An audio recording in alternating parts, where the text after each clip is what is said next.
The man was horrified to find himself trapped in a never-ending, looped subway. Every time he approached a turn, the same uncle in a suit and boots appeared at the exact moment. Gathering his courage, he asked for directions, but suddenly, a cold shiver ran through his body. Terrified by this strange sight, Miyata quickly turned around and ran. Before he could even catch his breath, his eyes fell on a board on the wall. Exit 0 was clearly written on it, but above, a flashing sign displayed Exit 8. Closing his eyes, Miyata ran forward again and again, yet each time, he ended up right back under the same board. Was this what people called a haunted circle? The strange signs were making him restless. The path felt more and more mysterious. The next moment, the man in the suit appeared again. Miyata tried to control his fear and pressed the emergency call button, but all the doors were sealed shut, so tight that not even a small crack was visible. To make things worse, his phone had lost its signal. Panicked, Miyata stomped his feet in frustration. That's when he noticed a poster on the wall, ants crawling endlessly on a Mobius ring, with no end in sight. Suddenly, red liquid began leaking from the wall. Miyata spun around in fear, only to see the same mysterious man standing there, casually busy on his phone, as if nothing unusual had happened. Then Miyata noticed the board had changed. Where it once said 0, now it displayed 1. Below it, a warning read, "Pay attention to the abnormality. If you see an abnormality, turn back immediately.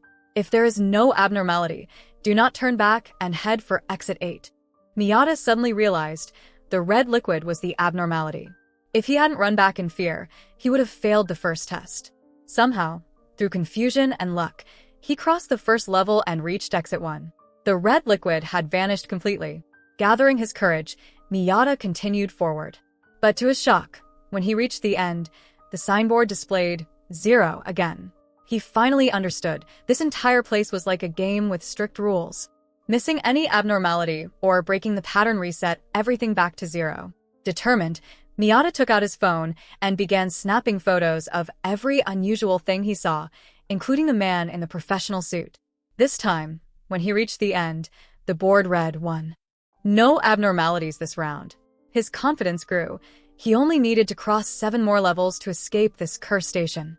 But when he checked his phone, all the photos had turned into strange, yellow, jumbled letters.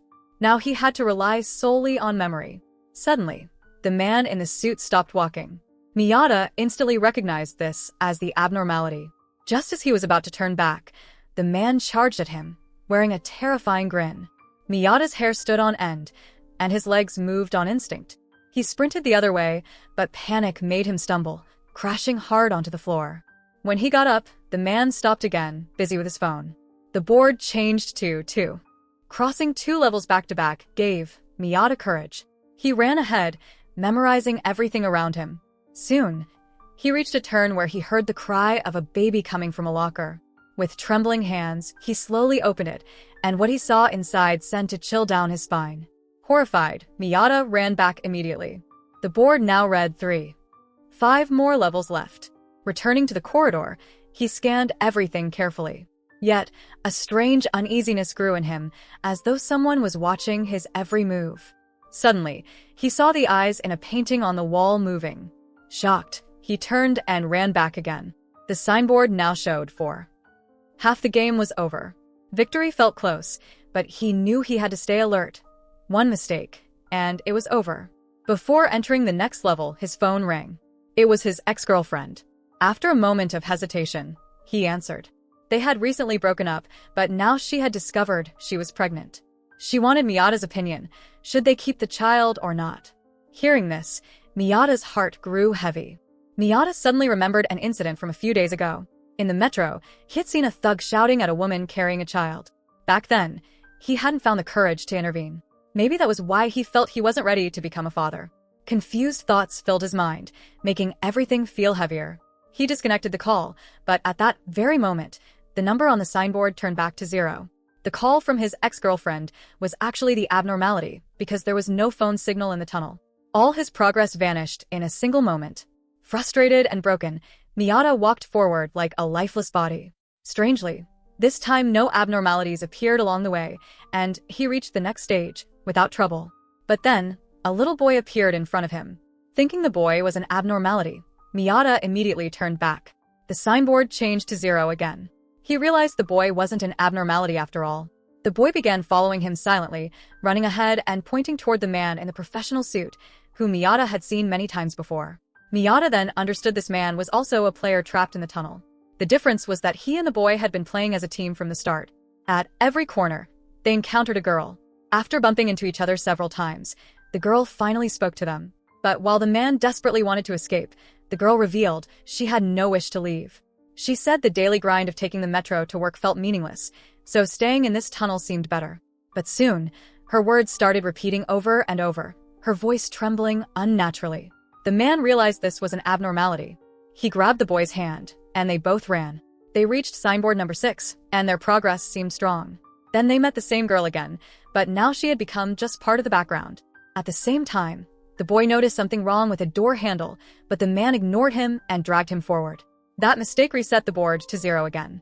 Crushed, the man screamed in frustration, but eventually pulled himself together and continued forward with the boy. Suddenly, they found a staircase door. Overjoyed, the man thought he had finally found the real exit. But the boy insisted this was also an abnormality. The man, now half-mad with desperation, refused to listen and ran toward the stairs. The boy stopped and turned back. The board changed from 0 to 1. The boy had been right. The man had misjudged, got trapped in the endless tunnel forever, and gradually became part of the background himself. The camera then shifted to Miyata. He saw the boy standing alone, unable to even speak properly. Miyata felt sorry for him and offered to team up. Soon, he realized the boy had a rare gift. He could spot even the tiniest abnormality instantly. Together, they cleared the 3rd stage easily.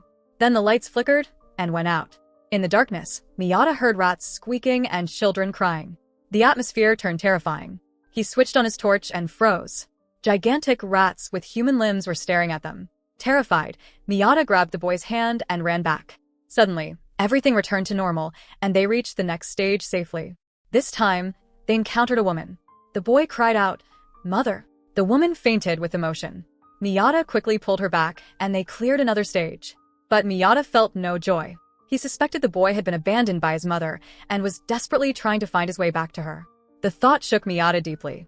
He held the boy's hand tightly, determined to protect him. As they moved forward, the boy pointed upward. The number 8 signboard was hanging upside down. Even such a tiny abnormality didn't escape the boy's eyes. Miyata realized the child was truly special. Together, they soon reached signboard number 6. 2 more steps, and they would be free. Suddenly, a loud alarm blared. A massive flood of mud and water surged toward them. Miyata turned back, running for his life, but the boy slipped and fell. The next moment, both were swallowed by the raging flood. Half-conscious, Miyata saw himself on a deserted beach.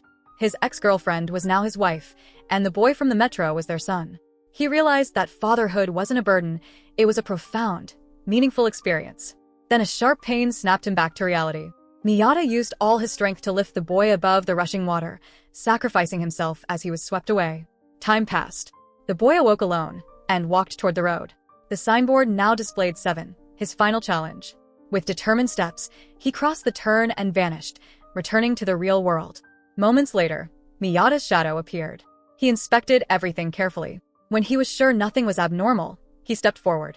The number 8 path seemed normal, yet he moved cautiously, unsure if it was a trap. Then, he saw pedestrians rushing past, and relief washed over him. He had finally escaped the parallel world. Taking out his phone, he called his ex-girlfriend. After everything he had endured, Miyata now understood. He was no longer afraid of responsibility. He was ready to become a father. Back inside the crowded metro, everything looked familiar. A man shouted angrily as a child cried. The passengers, lost in their phones, ignored everything. Miyata's heart skipped a beat. Had the cycle started again? Should he step in this time? This was the story of Exit Number 8, a film adapted from a popular game, but made far deeper and symbolic. It's not just about escaping a deadly puzzle. It reflects the protagonist's mental labyrinth, his confusion, anxiety, and fear of losing freedom to a monotonous life. The news Miyata saw at the beginning mirrored the strange events inside the tunnel. Even the man in the suit symbolized his inner fears of responsibility, fatherhood, and ordinary life. But after facing endless challenges, Miyata overcame his fear, embraced responsibility, and was willing to sacrifice himself for the child. In the end, that very responsibility became his strength, breaking the mental chains that had trapped him all along. So that's it. Hope you enjoy the story. Subscribe and press the bell icon for more videos.